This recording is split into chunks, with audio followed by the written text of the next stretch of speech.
భరోసా ఏం లేదు, ఒక హోప్ తోనే వస్తాం అంతే. నోబడీ కెన్ ఎవరు అంటే ఎడ్యుకేషనల్ దాంట్లో అంటే ఇది కాకపోతే ఇది, ఇది కాకపోతే ఇది అని ఆప్షన్స్ ఉంటాయి. నువ్వు ఈ ఫీల్డ్ని నమ్ముకొని వచ్చినప్పుడు మనకన్నా ఆప్షన్స్ ఉండవు. హోప్ అంతే, అంటే లిటిల్ మన మీద మనకున్న నమ్మకం అండ్ ఏదైనా చేయగలమేమో అన్న హోప్తో వచ్చాం. Fortunately by God's grace and parents blessings it worked out అంతే. అంటే వాళ్ళు క్విట్టింగ్ జాబ్ అంటే ఓకేనా? చాలా మందికి ఆప్షన్ ఉండదు, ఫైనాన్షియల్ గానే సస్టైన్ అవ్వగలనా లేదా అని. మీకు ఆప్షన్ ఉందా? లేదు, లక్కీగా మా పేరెంట్స్ ఇద్దరు ఎంప్లాయీసే, నా మీద డిపెండెంట్ అయ్యే ఫ్యామిలీ కాదు. So I could take that. దానికి నేను ఎప్పుడు I'm thankful to them. And బయట నేను ఎవరికి చెప్పినా కూడా అదే అంటాను, quitting job I don't suggest people because చాలా ఫ్యామిలీస్ మన ఎర్నింగ్ మీద డిపెండెంట్ ఉంటాయి. వాళ్ళ నీ గోలా అంటే I somehow feed them first and then you have to look after your goal. But ఈ కేసులో నా కేసులో లక్కీగా బై గాడ్స్ గ్రేస్ పేరెంట్స్ నా మీద డిపెండెంట్ కాదు. So I was free enough to make my choice. Siblings ఉన్నారా? లేరు, ఒక అమ్మాయి. కానీ డిగ్రీ ఆర్ ఇంజనీరింగ్ తర్వాత వచ్చేసామంటే ఫీల్డ్లోకి, ఐ మీన్ ఇండస్ట్రీలోకి, అదొకటి. తర్వాత మళ్ళీ ఎంబీఏ చేసి ఇట్స్ లైక్ అంటే ఆల్మోస్ట్ అది చూస్ చేసుకోవడం కాదు, ఇంకా డిటర్మైండ్ అనమాట ఇట్లే వెళ్ళాలని. అలాంటి స్టేజ్ నుంచి క్విట్ చేసి ఎలా సమ్హౌ ఫీల్ అంటే చాలా మంది మేము ఇప్పుడు కాలేజెస్కి వాటికి ప్రమోషన్స్కి అది వెళ్ళినా inter students, degree students when they say the passionate to be a part of this field. Acting అనే కాదు, రైటింగ్, డైరెక్షన్, ఎడిటింగ్ ఏదైనా ఇంట్రెస్ట్ ఉంది అన్నప్పుడు ఐ సజెస్ట్ దెమ్ చదువుకోండి, ఫస్ట్ చదువు కంప్లీట్ చేయండి. బికాజ్ అంటే ఒక 17, 18, 20 ఆ ఏజ్లో మనకున్న మెచ్యూరిటీకి మనం స్టడీస్ కంప్లీట్ చేసిన తర్వాత ఎక్స్పోజర్ వచ్చాక జాబ్ చేసి డిఫరెంట్ ఎన్విరాన్మెంట్స్లో వర్క్ చేశాక మనకు వచ్చే మెచ్యూరిటీ అండ్ ఎక్స్పోజర్కి చాలా డిఫరెన్స్ ఉంటుంది. And financially how to handle your self. ఇంట్లో అమ్మ నాన్న అన్నీ చేసి పెడుతుంటే కాలేజ్కి వెళ్ళి వచ్చినప్పుడు ఉన్న మైండ్ సెట్, నువ్వు బయట ప్రపంచంతో ఫేస్ చేస్తూ స్ట్రగుల్ చేస్తూ పోరాడుతూ వచ్చిన మైండ్ సెట్ డిఫరెన్స్ ఉంటుంది. సో నువ్వు అక్కడ సర్వైవ్ అవ్వగలవు అన్న నమ్మకం నీకు అది క్రియేట్ చేస్తుంది కూడా.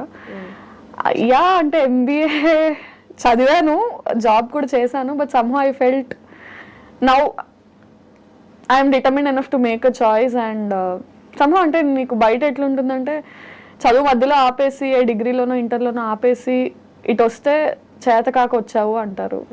ఇప్పుడు నువ్వు చదువు కంప్లీట్ చేసి జాబ్ కూడా తెచ్చుకొని వస్తే వద్దనుకొని వచ్చావు అంటారు. That makes a difference. Still నేను మీతో అగ్రీ చేస్తాను. ఆ జర్నీకి కొంత అమౌంట్ ఆఫ్ రెస్పెక్ట్ కూడా తీసుకొస్తుంది ఇక్కడ. ఆ జర్నీ ఊరికే పోదు. It's nice. కానీ ఇక్కడికి వచ్చాక పేరెంట్స్ ప్రొటెక్షన్, జాబ్ ప్రొటెక్షన్ అనేది మైండ్లో ఉండి లైఫ్ని ఫేస్ చేయడం ఒకటి, కెరియర్ని ఫేస్ చేయడం ఒకటి. ఇక్కడికి వచ్చేసి ఒంటరిగా వాళ్ళ సజెషన్ ఇవ్వడానికి కూడా వాళ్ళకేం తెలిసి ఉంటుంది పాపం. ఇది దీనికి ఏం కోర్స్ లేదు కదా చదువుకునే వాళ్ళకి. ఇంకా భయమే ఉంటుంది, అయ్యో ఆడపిల్ల ఒకటి అక్కడికి వెళ్ళి ఫీల్డ్ ఏమీ తెలియదు అని.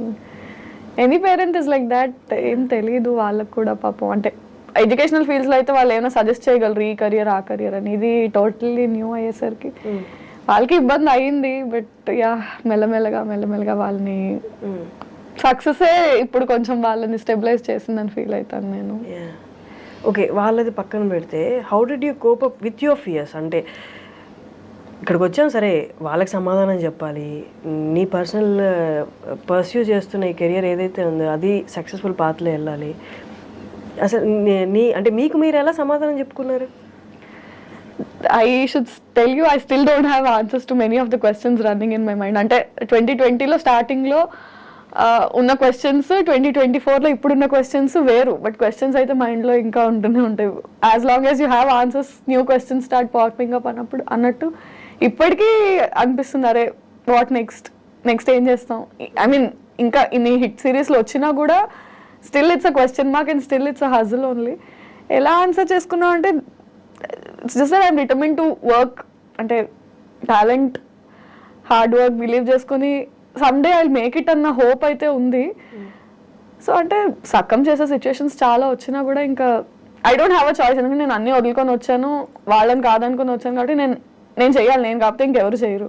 So for me I only have to stand. Even if I'm scared, even if I'm drowned, ఏమైపోయినా సరే నిలబడాల్సింది నేనే. సో ఇంకే ఆప్షన్ లేదు కాబట్టి ఐ హ్యాడ్ టు స్టాండ్ అంతే. అంటే ఇన్ని సిరీస్ తర్వాత కూడా నెక్స్ట్ అనేది పాత ఏమి డిటర్మైన్డ్గా ఉండదు కదా, యాజ్ యూ సెడ్ అక్కడ భయం ఉంటుంది అని. బట్ మై క్వశ్చన్ ఈజ్ అసలు ఏంటి want get into films or ఏ యాక్టింగ్ అయినా పర్లేదు అనుకున్నారా? No, I want to get into films obviously. అంటే మనం చిన్నప్పటి నుంచి ఏది చూసి ఇన్స్పైర్ అయ్యామంటే సినిమాయే మనల్ని ఇన్స్పైర్ చేస్తుంది at any point of time. Definitely want to get into films and it's not a cake walk also. It's not easy that you just get anything and try చేస్తున్నాము అంటే definitely 4 years back కన్నా ఒక better పొజిషన్లో ఇప్పుడు ఉన్నాము and with hope that ఇప్పటికన్నా better పొజిషన్లో next ఉంటాం. ఎందుకంటే మనకంటూ ఒకటి క్రియేట్ చేసుకున్నాం కాబట్టి ఆ హార్డ్ వర్క్ అదంతా it just won't go in vain. All these years you worked and you're standing here, so definitely you'll make it further అన్న కాన్ఫిడెన్స్ అయితే ఉంది. సో ఫర్ ఎనీ ఆపర్చునిటీస్ లేదా ఏదైనా? యా చేస్తున్నాను కొన్ని ఫిలిమ్స్ అండ్ అగైన్ అంటే అదే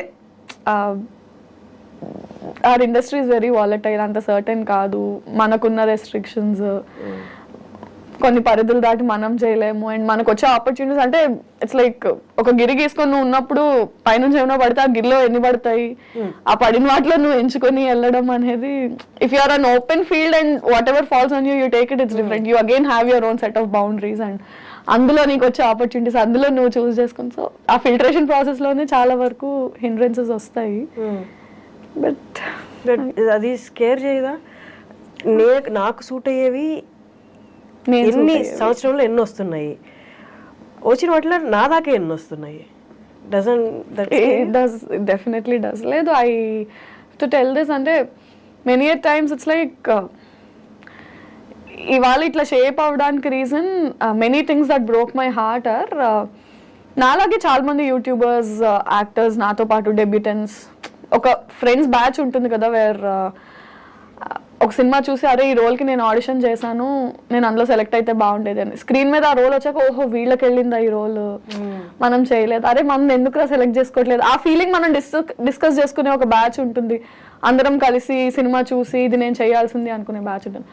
అలాంటి ఒక బ్యాచ్లో నీ లోస్ హైస్ అన్ని నువ్వు షేర్ చేసుకున్న ఫ్రెండ్స్లో కూడా వాళ్ళకు ఒక సినిమా ఛాన్స్ వచ్చి వాళ్ళు ఒక డెబ్యూటెంట్గా ఒక మూవీ ఒక ప్రాజెక్ట్ స్టార్ట్ చేస్తే నువ్వు ఎంత హ్యాపీ ఫీల్ అవుతావో, యూల్ ఎక్స్పెక్ట్ దట్ అరే మనోడు ఆర్ మన పిల్ల అక్కడికి వెళ్ళి ఒక సినిమా చేస్తుంది అంటే మేబీ కాస్టింగ్లో నాకు ఆపర్చునిటీ ఉంటుందేమో, నన్ను కన్సిడర్ చేస్తారేమో మనోళ్ళు కదా అని. That doesn't happen. కెరియర్లో మన అనేది ఉండదు.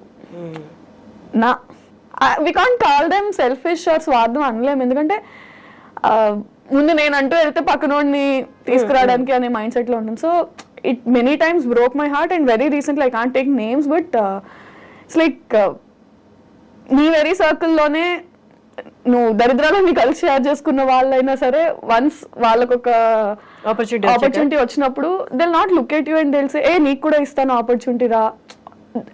కాస్టింగ్ అప్పుడు మనం అనుకుంటాం ఓకే మన వాళ్ళే కాబట్టి వీళ్ళు ఇప్పుడు మనల్ని కన్సిడర్ చేస్తారేమో. It doesn't happen. మన అనేది అసలు కెరియర్లో ఎక్కడా ఉండదు. నువ్వే పోరాడాలి, నువ్వే నుంచోవాలి, నువ్వే ఆడవాలి, నువ్వే నవ్వాలి. Nobody is gonna help you. People are gonna clap for you and say ఏ ఇది బాగా చేసావు, బట్ ఈ ఆపర్చునిటీ కావాలి అన్నప్పుడు ఏ రా నువ్వు బాగా చేస్తావు నీకు ఇది ఇస్తాను. Then they are on their own. So we've learned it the hard way. It broke my heart many times. అరే మనోళ్ళు కదా మనల్ని ఎందుకు కన్సిడర్ చేయలేదు, because it's their life their career. వాళ్ళు సెట్ చేసుకున్నారు, నీ లైఫ్ నీ కెరియర్ నువ్వే సెట్ చేసుకోవాలి. It is what it is. Okay, అక్కడ వరకు మీరు చెప్పింది చాలా రియల్ అండ్ ఇప్పుడున్న సిచ్యువేషన్ అదే. బట్ అక్కడ వాళ్ళు ఇవ్వలేదు, ఓకే రియలైజ్ అయ్యారు ఇక్కడ సిచ్యువేషన్స్ డిఫరెంట్, ఇవ్వలేదు, ఇప్పుడు నా అంతటి నేను పరిగెత్తాలి, నేను తెచ్చుకోవాలి. పరిగెట్టడం ఎలా, ఎక్కడికి వెళ్ళాలి, ఎవరిని అడగాలి? ఎగ్జాక్ట్లీ. నీకు పాయింట్ ఆఫ్ కాంటాక్ట్ ఇప్పుడు నా సర్కిల్లో ఒకరికి ఒక ఆపర్చునిటీ వచ్చింది, సో వీళ్ళని పట్టుకుని వెళ్తే నాకు వర్కౌట్ అవుతుంది అని ఒక మైండ్ సెట్ ఉంటుంది. when they didn't consider you, నువ్వు మళ్ళీ వాళ్ళ దగ్గరికి వెళ్ళి చేయలేవు. You have to look for other ways. ఇప్పుడు somehow YouTube luckily it has made it easy for us that నీ content it's visible, it's public, anybody can view it, anybody from industry directors నుంచి. లక్కీగా ఇప్పుడు దాకా నాకు ఏమైనా opportunities వస్తే ఎవరి రిఫరెన్స్ వల్ల కాదు, నా వర్క్ వల్ల వాళ్ళు చూసి ఓకే ఈ అమ్మాయి చేస్తుంది బాగానే ఉంది ఏమ్మా చేస్తావా అని వచ్చినవే తప్ప nobody helped me out or nobody somehow ఈ సిఏపిడిటీకి వచ్చినప్పుడు that one guy Raviteja Organti తను నాకు ఆ ఆడిషన్ వరకు చేసిన హెల్ప్ నేను ఇవాళ వరకు నిల్చున్నాను. I'm always thankful to him. Other than that nobody held my hand and did anything. So అందుకే వర్క్ ని నమ్ముకో, నీ హార్డ్ వర్క్ ని నమ్ముకో, and somehow someday it will take you to places. ఇప్పుడు financially you are stable? I am మీ work తోటి, మీ వర్క్ తో వచ్చేదండి. కానీ యూట్యూబ్ రెవెన్యూస్ పడిపోయాయి. ఐ డోంట్ నో ఎంతవరకు పే చేస్తున్నారు అనేది. సో అగైన్ అంటే దట్ ఈస్ వై స్టెబిలిటీ లేని ఫీల్డ్ మనది. సమ్హౌ యూట్యూబ్తో పాటు personal Instagram also kept growing కాబట్టి with all the audience love and all on and off కొంచెం నోటీస్ అయ్యాం బయట, people know us well. And ఇన్ఫినిటమ్కి షిఫ్ట్ అయిన తర్వాత పర్వాలేదు, ఐఎమ్ స్టేబుల్. అండ్ అంటే అట్లీస్ట్ ఇప్పుడు ఇంత ఏజ్ వచ్చాక కూడా ఇంట్లో వాళ్ళని అడిగే సిచ్యుయేషన్ లేకుండా కొంచెం మేనేజ్ చేసుకునేలాగే ఉంది. Revenues like you said YouTube revenues బాగా డౌన్ అయిపోయాయి. బట్ పర్లా I'm able to handle it. అంటే మరి డిపెండెంట్ లేకుండా అయితే నడుస్తుంది. కానీ చాలా మందికి మూవీస్ తర్వాత మిగతా ఈ ఆన్లైన్ కంటెంట్ అంతా సేమ్, ఆన్లైన్ ఇన్ఫ్లుయెన్సర్స్ కానీ యూట్యూబర్స్ కానీ ఇదంతా సేమ్ అని చాలా మందికి ఒపీనియన్. కానీ అక్కడ 2 డిఫరెంట్ కేటగిరీస్ ఉన్నాయి, చాలా వరకు తెలియదు. అంటే కోవిడ్ తర్వాత అన్నీ ఏకమైపోయినట్టు అయిపోయినాయి. మూవీస్ తర్వాత యూట్యూబర్స్ ఒకళ్ళు ఉన్నారు, ఇన్ఫ్లుయెన్సర్స్ ఒకళ్ళు ఉన్నారు. ఈ రెండింటిని కలిపేస్తారనమాట. ఇది ఇక్కడ చెప్పొద్దో నాకు తెలియదు, కానీ చాలా సార్లు ఎవరైనా ఇన్ఫ్లుయెన్సర్వే కదా అంటే I don't know if I should say this. I'm an actress, not influencer. అంటే I'm not born on social media. Somehow acting ఉన్న ఇంట్రెస్ట్ వల్ల, యాక్టింగ్ కి వచ్చిన అప్లాజ్ వల్ల అక్కడి నుంచి ఇక్కడికి ఆడియన్స్ వచ్చి ఓకే ఈ అమ్మాయి ఇన్స్టాగ్రామ్ ఫాలో అయ్యే తప్ప I'm not Born on social media, I'm not an influencer. అది మనం చెప్పలేం. అయితే ఏంటి ఫాలోవర్స్ ఉన్నారు ఇన్స్టాగ్రామ్ లో కాబట్టి నువ్వు ఇన్ఫ్లుయెన్సర్ అన్నట్టు ఉంటారు. కానీ అలా ఇన్ఫ్లుయెన్సర్స్ నేమ్ తక్కువ చేస్తున్నట్టు కాదు. But we belong to 2 different categories. అంటే ఇప్పుడు ఫ్యాషన్ ఇన్ఫ్లుయెన్సర్స్ ఉంటారు, బ్లాగర్స్ ఉంటారు, ఫుడ్ ఇన్ఫ్లుయెన్సర్స్ ఉంటారు. వాళ్ళు చేసే కంటెంట్ డిఫరెంట్. మనం యాక్చువల్లీ నేనైతే సోషల్ మీడియాలో చేసే కంటెంట్ ఇన్ఫ్లుయెన్సర్ చేసే కంటెంట్ లో ఏమి ఉండదు. సో సోషల్ మీడియాలో యాక్టివ్ ఉంటాను, కానీ ఆ కంటెంట్ నాది acting related work, web series, ఈ కంటెంట్ ఎక్కువ ఉంటుంది తప్ప ఇన్ఫ్లుయెన్సర్స్ చేసే కంటెంట్ ఉండదు. అది తక్కువ కాదు, డిఫరెంట్ అంతే. మన దానికి చాలా డిఫరెన్స్. కరెక్ట్. అండ్ ఇంకొకటి ఇందాక మీరు చెప్తున్నట్టు యూట్యూబ్లో బాగా హిట్ అయిన సిరీస్ ఇది. అంటే ఇప్పుడు ఒక క్లాస్కి 4 సెక్షన్లు ఉన్నట్టు ఆ క్లాసుల్లో 4 సెక్షన్లలో మీరే టాపర్ అన్నట్టు అనుకోండి, ఫర్ ఎగ్జాంపుల్ చెప్తున్నా. ఇప్పుడు ఈ టాపర్ని ఈ యూట్యూబ్లో టాప్గా ఉన్న మిమ్మల్ని సినిమా ఆపర్చునిటీస్ వచ్చి ఒక పెద్ద సినిమాలో ఒక చిన్న రోల్ ఇచ్చేస్తారు. అంటే ఇక్కడ మీరు క్యారీ చేసిన కష్టం అంతా తీసుకెళ్ళి ఆ చిన్న రోల్ అలా కనిపించి వెళ్ళిపోవడానికి వాళ్ళు వాడుకుంటారు. వన్ రీజన్ ఈజ్ ఆ పెద్ద సినిమాలో ఎంతో కొంత ఫెచ్ అవుతుంది, దీనికి బాగా ఫాలోయర్స్ ఉన్నారనో లేకపోతే కొంచెం ఫేమ్ వచ్చిందని. బట్ ఓవరాల్గా మీ వైపు నుంచి చూసుకుంటే ఎలాగా హెల్ప్ అవ్వదు. అండ్ సమ్హౌ మ్యాక్సిమం మూవీస్ అక్కడే ఫిల్టర్ అయిపోతూ ఉంటాయి. 2 అప్రోచెస్ ఉంటాయి దీనికి. నేను తెలిసిన వాళ్ళ నుంచి విన్నది ఏంటంటే, నీకంటూ ఒక రోల్ వాళ్ళు రాసుకొని సినిమాల్లో ఇవ్వాలి అంటే నీకు వచ్చిన రోల్స్ అన్ని నువ్వు ఫస్ట్ చేయాలి. నీకు ఏదొస్తే అది చేస్తే దాని తర్వాత వాళ్ళు ఓహో ఈ అమ్మాయి చేస్తుంది కాబట్టి తిన కోసం ఒకటి రాయాలనే మైండ్ సెట్కి వస్తారు. నువ్వు ఫస్ట్ నుంచి నాకంటూ రోల్స్ రాయాలి, నేను అలా కల్పించి వెళ్ళిపోను అన్న మైండ్లో ఉండద్దు అని ఒక సెట్ ఆఫ్ పీపుల్ చెప్తారు.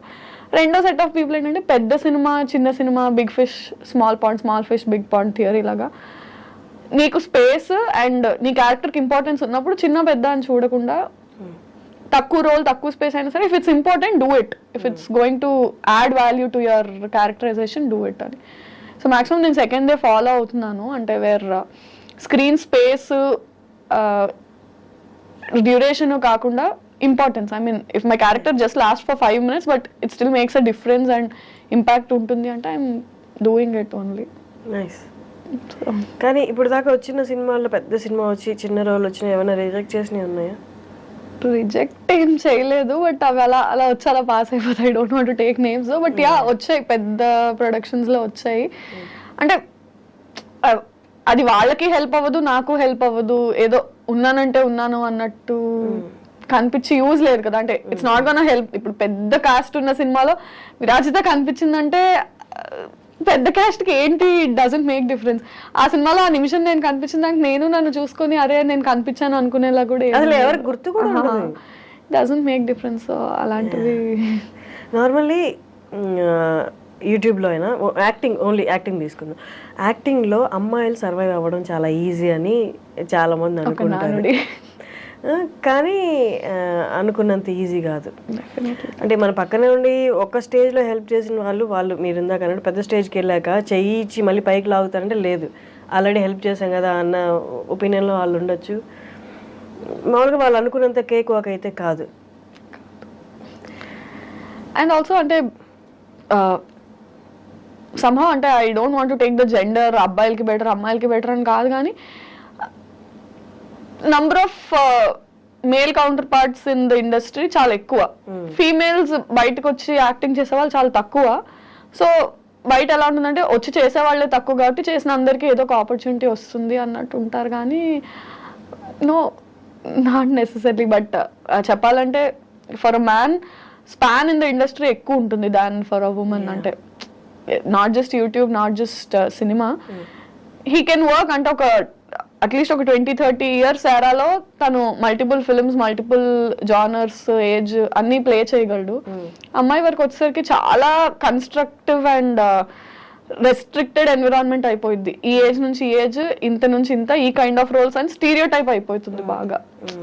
Men have more options to explore where women don't. అది అన్ఫార్చునేట్లీ మరి ఎందుకు అర్థం కాదో జనాలకి కానీ బయట కానీ. Again you can't keep explaining people అంటే ఇది ఇది ఇది ఇది అని నువ్వు అందరికీ చూపించలేవు.